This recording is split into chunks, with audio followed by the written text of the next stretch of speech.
जय माता दी दोस्तों, कैसे हैं आप लोग। उम्मीद करती हूँ आप लोग अच्छे होंगे। आपके अपने चैनल राधे राधे में आप सबका बहुत बहुत स्वागत है। नवरात्रि व्रत की कथा, माँ दुर्गा को प्रसन्न करने के लिए 9 दिन जरूर करें इन कथा का पाठ।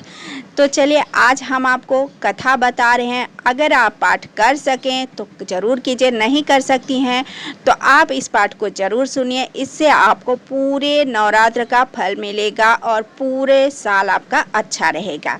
तो ध्यान से सुन लीजिए, क्योंकि बिना इस पाठ के पूजा अधूरी रह जाती है नवरात्र के दिन। चलिए अब वीडियो नहीं लंबा करूंगी, वरना ये वीडियो भी थोड़ा सा लंबा है, कथा भी थोड़ी बड़ी है तो वीडियो बहुत लंबा हो जाएगा। नवरात्र के दिन माँ दुर्गा की उपासना की जाती है। श्रीमद् भगवत देवी भगवत पुराण के अनुसार नवरात्रि के 9 दिन जो व्यक्ति विधि विधान माँ दुर्गा के अलग अलग स्वरूपों की उपासना करते हैं उसकी सारी इच्छाएं पूरी हो जाती हैं। लेकिन नवरात्र के इन पवित्र 9 दिन तक माँ दुर्गा के अलग अलग स्वरूपों की पूजा की जाती है और उनकी कृपा पाने के लिए और मनोरथ पूर्ण करने के लिए पुराणों में वर्णित इस कथा का मैं पाठ करती हूँ, जिसे आप लोग ध्यान से सुनिए। यह पढ़े नवरात्र की संपूर्ण व्रत कथा। यहाँ पे हम आपको व्रत कथा सुना रहे हैं। बृहस्पति जी बोले, हे ब्रह्मा जी, आप बहुत ही बुद्धिमान, चारों वेदों और सर्वशास्त्र को जानने वाले हैं, वाले में से सबसे श्रेष्ठ हो। हे भगवान, कृपा कर यह बताएं कि चैत्र अश्विनी माह और आषाढ़ मास के शुक्ल पक्ष में नवरात्र का व्रत क्यों किया जाता है। हे प्रभु, इस व्रत को करने से क्या फल प्राप्त होता है, इस व्रत को करने की क्या विधि है और इसे सबसे पहले इस व्रत को किसने किया, कृपया करके मुझे सब कुछ विस्तार से कहिए। बृहस्पति जी का ऐसा प्रश्न सुनकर ब्रह्मा जी कहने लगे, हे बृहस्पति, प्राणियों का हित करने की इच्छा से तुमने बहुत ही अच्छा प्रश्न किया है। तो सुनो, जो मनुष्य मनोरथों को पूर्ण करने वाली दुर्गा देवी, महादेवी, सूर्य और नारायण को ध्यान करते हैं वे मनुष्य धन्य हैं। और नवरात्र व्रत सभी मनोकामनाओं को पूर्ण करने वाला है। इसके करने से संतान चाहने वाले को संतान सुख, धन चाहने वाले को धन, विद्या चाहने वाले को विद्या और सुख चाहने वाले को सुख मिलता है।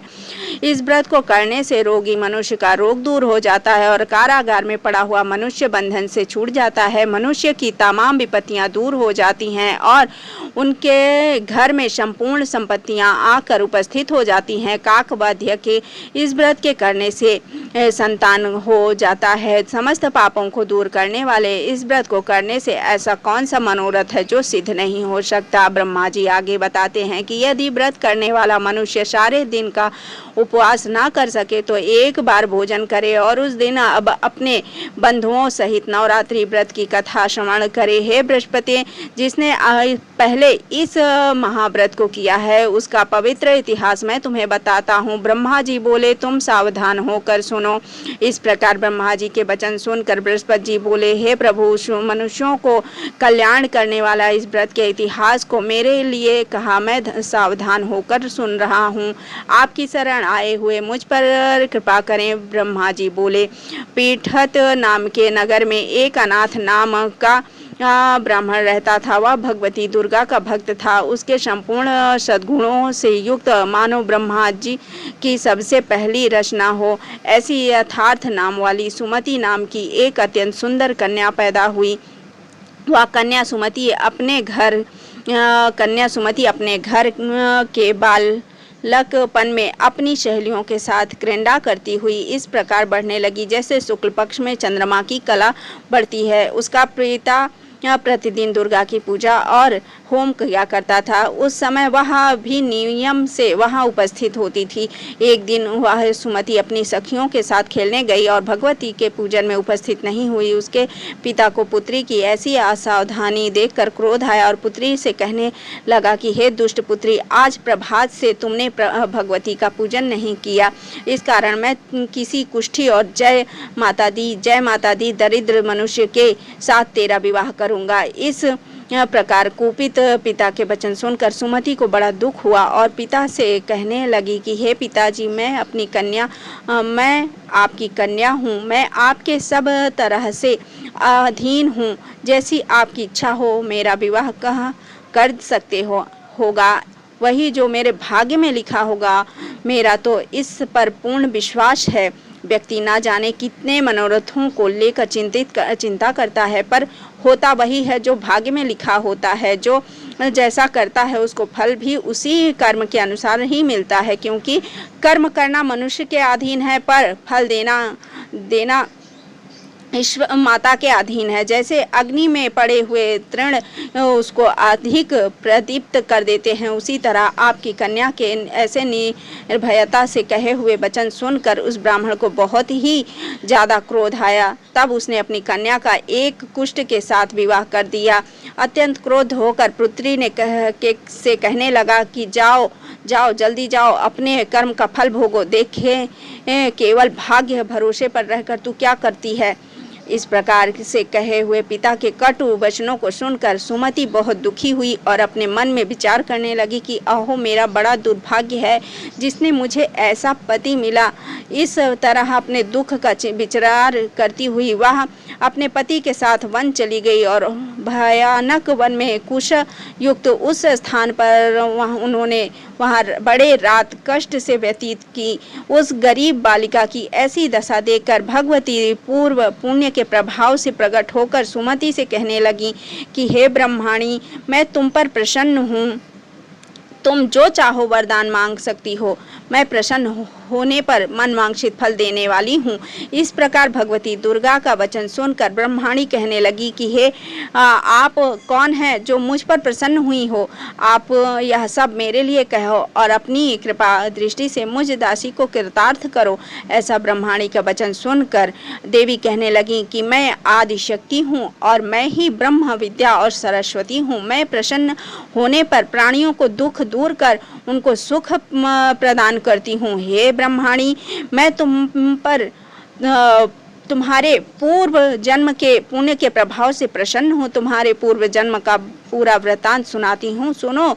तू पूर्व जन्म में निषाद भील की स्त्री थी और अति पवित्र पतिव्रता थी। एक दिन तेरे पति निषाद ने चोरी की। चोरी करने के कारण तुम दोनों को सिपाहियों ने पकड़ लिया और ले जाकर जेल खाने में कैद कर दिया। उन लोगों ने तेरे खुद और तेरे पति को भोजन भी नहीं दिया। इस प्रकार नवरात्र के 9 दिनों में तुमने ना तो कुछ खाया और ना जल ही पिया, इसलिए 9 दिन तक नवरात्र का व्रत हो गया। हे ब्रह्माणी, उन दिनों में से जो व्रत हुआ उस व्रत के प्रभाव से प्रसन्न होकर तुम्हें मनवांछित वस्तु दे रही हूँ। तुम्हारी जो इच्छा हो सो मांगो। इस प्रकार दुर्गा के कहे वचन सुनकर ब्रह्माणी बोली कि अगर आप मुझ पर प्रसन्न हैं तो हे दुर्गे, आपको प्रणाम करती हूँ। कृपा करके मेरे पति के कोढ़ को दूर करो।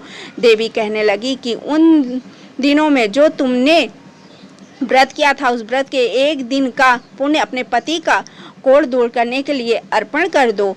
मेरे प्रभाव से तेरा पति कोढ़ से रहित हो और सोने के समान शरीर वाला हो जाएगा। ब्रह्माणी की जी बोली। इस प्रकार देवी का वचन सुनकर वह ब्रह्माणी बहुत प्रसन्न हुई और पति को निरोग करने की इच्छा से ठीक है ऐसा कहकर ऐसे बोली। तब उसके पति का शरीर भगवती दुर्गा की कृपा से कुष्ठहीन होकर पति अति कांति युक्त हो गया, जिसकी कांति के समान चंद्रमा की कांति भी क्षण हो जाती है। वही ब्रह्माणी पति की मनोहर देह को देखकर देवी की अति पराक्रमी वाली समझकर स्तुति करने लगी। हे दुर्गे, आप दुर्गत हो, दूर करने वाली, तीनों जगत का संताप हरने वाली, समस्त दुखों को दूर करने वाली, रोगी मनुष्यों को निरोग करने वाली, प्रसन्न होने पर मनवांछित वस्तु देने वाली और दुष्ट मनुष्यों का नाश कराने वाली हो। तुम ही सारे जगत की माता हो और पिता हो। हे जगदम्बे, हे अम्बे, मुझ अपराध रहित अबाल की मारे पिता के कुष्ठ के साथ विवाह कर मुझ घर से निकाल दिया। उसकी निकाली हुई मैं पृथ्वी पर घूमने लगी। आपने ही मेरा इस आपत्ति रूपी समुद्र से उद्धार किया। हे देवी, आपको प्रणाम करती हूँ, मुझ दिन की रक्षा करो। ब्रह्माणी जी की बोली। ये बृहस्पति। इस प्रकार उस सुमति ने मन से देवी की स्तुति बहुत स्तुति की। उससे की हुई स्तुति सुनकर देवी को बहुत संतोष हुआ और ब्रह्माणी से कहने लगी कि हे ब्रह्माणी, तुम्हारे उदयल नामक एक अति बुद्धिमान, धनवान, कीर्तिवान और जितेंद्रिय पुत्र शीघ्र ही होगा। ऐसा कहकर वहाँ देवी उस ब्रह्माणी के फिर कहने लगी कि हे ब्रह्माणी, और जो कुछ तेरी इच्छा हो वही मनवांछित वस्तु तू मुझसे मांग ले सकती है। ऐसा भगवती दुर्गा के वचन सुनकर सुमति बोली कि हे भगवती दुर्गे, अगर आप मेरे पर प्रसन्न हैं तो कृपा कर मुझे नवरात्रि विधि बताइए। हे दयावती, जिस विधि से नवरात्र व्रत करते हैं से आप प्रसन्न होती हैं, उस विधि और उसके फल को मेरे लिए विस्तार से वर्णन कीजिए। ब्रह्माणी के वचन सुनकर माँ दुर्गा ने मुस्कुराते हुए कहा, हे ब्रह्माणी, मैं तुम्हें यह नवरात्र व्रत विधि बतलाती हूँ जो समस्त पापों का नाश कर मोक्ष प्रदान करने वाली है। इस व्रत का महात्म्य इतना महान है कि इसे करने मात्र से जीवन के समस्त कष्ट दूर हो जाते हैं। माँ ने आगे बताया, अश्विनी मास के शुक्ल पक्ष की प्रतिपदा से 9 दिनों तक पूरे विधि विधान से व्रत करना चाहिए। यदि कोई इस दिन का व्रत ना कर पाए तो एक समय भोजन कर सकते हैं। विधि पूर्वक किसी विद्वान ब्राह्मण से परामर्श लेकर घट स्थापना करें, वाटिका बनाएं और उसे प्रतिदिन जल से फिर महाकाली, महालक्ष्मी और महासरस्वती की प्रतिमाएं स्थापित कर नित्य पूजा अर्चना करें और पुष्प से अर्घ अर्पित करें। उन्होंने अर्घ का महत्व समझाते हुए कहा, बिजौरा के फूल से रूप, जायफल से कीर्ति, दख से कार्य सिद्धि, आंवले के से सुख और केले से आभूषणों की प्राप्ति होती है। इस प्रकार हवन में खंड, घी, गेहूँ, शहद, जौ, तिल, नारियल और अन्य सामग्री अर्पित करने से गेहूँ से लक्ष्मी, खीर और चंपा से धन, आंवले से यश, केले से पुष्प, पुत्र और कमल से राज मान मिलता है। माँ दुर्गा ने समझाया, व्रती को आचार्य का विनम्रता से प्रणाम कर दक्षिणा देना चाहिए। इस व्रत को जो भी श्रद्धा से करता है उसके सभी मनोरथ पूरे होते हैं।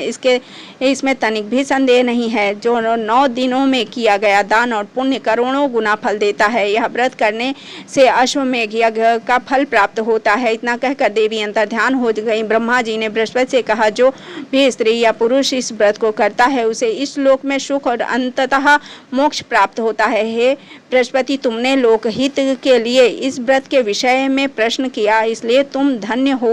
ब्रह्मा जी के वचन को सुनकर बृहस्पति जी आनंद और कृतज्ञता से भर उठे और कहा, हे प्रभु, आपने अमृत समान इस व्रत का महात्म्य सुनाकर मुझे अनुग्रहित किया। वास्तव में यही भगवती शक्ति संपूर्ण जगत का पालन करने वाली हैं, जिसके प्रभाव को जान पाना कठिन है। ये माँ भगवती का स्वरूप है। माता भगवती बहुत ही कृपालु, बहुत ही दयालु हैं दोस्तों। तो ये कथा हमने आपके लिए, जो माता के भक्त हैं उनके लिए ये कथा सुनाई है। अब आशा करती हूँ आप लोगों को ये कथा ज़रूर पसंद आएगी और मुझे ये विश्वास है कि माता रानी इस कथा को सुनने वाले पे अपनी विशेष कृपा जरूर करेंगी और पढ़ने सुनने वाले का सबका कल्याण करने वाली माता जगदम्बा सब पर कृपा करती हैं और आप सब पर भी कृपा करेंगी, हम पर कृपा करेंगी, सारे जगत पर कृपा करेंगी। इस भावना के साथ, इस कल्याण के साथ मैं इस वीडियो को यहीं समाप्त करती हूँ। यदि वीडियो पसंद आए तो लाइक कीजिए, शेयर कीजिए और सब्सक्राइब कर लीजिए। जय श्री राधे राधे, जय माता दी।